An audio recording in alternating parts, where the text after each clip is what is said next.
Dear it will be also soon dear be so dear baby areas baby young kwa dear yes intino it will be an aquaginim dear kakra yes sebe also bit me dear now the whom the echo nti anu nti yeguso but they drew exams anaja ya sere kwan kakra sanity na my men found same free a year NPP polling station elections, say from last week now, and who sent somebody be brave. In fact, we were hoping, say, come to be media baby, but as we speak now, some of the polling stations, intimate, and some of the constituencies intimate polling stations election. Minim krano, minim say okobe bit say Joshua, omuntiminye, kwadaso, omuntiminye. There could be more, but these are the two constituencies that.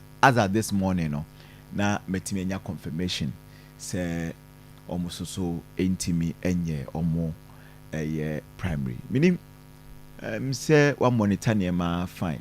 What do you make of all these things that happen? It be a album, it be a say be more say there's a deliberate attempt to say you be in penny be a free because they did not support Dr. Mahmoud Bawumia in the lead up to the January presidential primary.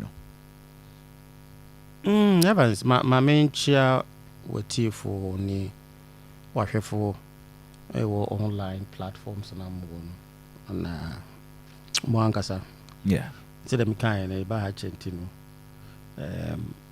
ni trubi anaja wako chikakra bi no kreni se wo hwe de NPP polling station elections na meka say wo hwe the number of polling stations on mo any some areas be so share percentage there you betimi aka say they have done well but we call regions now issues are e wo mu make us say there may be some few things but no there and there's a kind of enthusiasm be you say form say ha no hu enu ntina na ama amanfo ajiwe na gina mu ten because if you want to become a constituency executive it starts from here.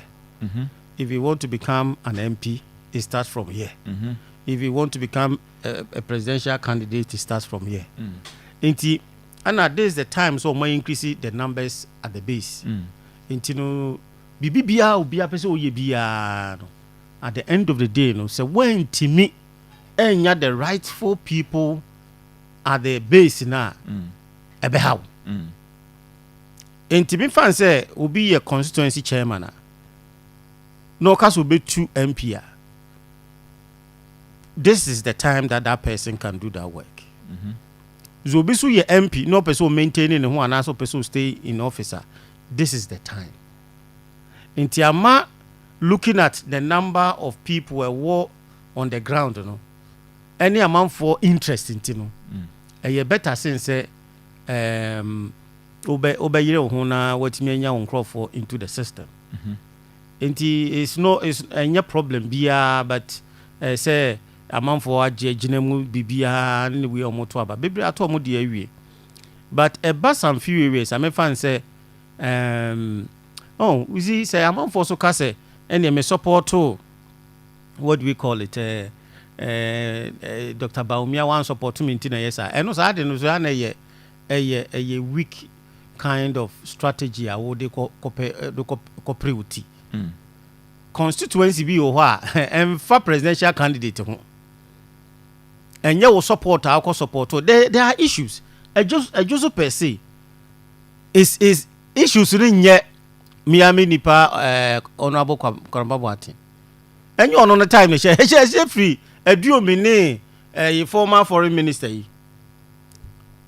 omo time ne sha se free ye omo kun ya abon ne ho kwen ma on the late John Kuma so be ebeji fire chire eno so issue no nti ejoso issue is not about say me ko support presidential candidate bi ana ye tu me na me pese eno de enti me ne menua kwamna Boate kra ka say or your MP, and MP is above any other issues ebe crop up in the constituency.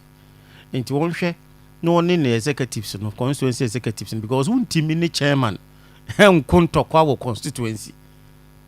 Evans, so chairman gas will be two. The way about to and say chairman be no and I been say who MP no be two. So yes. As a chairman about one so and no dikan say no it is no until one chairman no nya problem. As an MP no problem because obe make sure say e ho na wote no obe pe nkrofo a on be align to no interest. So until so no be align to no interest say free chairmanship na we be MP so and this me ne woni a any tracker bia na ne ma make sure say about percentage of the people na work ground no me make sure say me nkrofo betimi awurawura mu more na me dia betu enti obi a wo benya problem with their constituency chairman and most of the executives no who problem o anhwe ya on betu enti no e wo say honorable Kwabena Boateng ne stekam ho ne we nim nyina no mutimi ka bom na on chairman no nya good relationship. Chairman be also an on your popular sao ebia enisuo but obekọ form no so na on sheda ni isa who's asema making grounds isa asema making chairman na owo influence okay and you be no what one why say you know why say Ghana flag no oh I mean say from about Kosi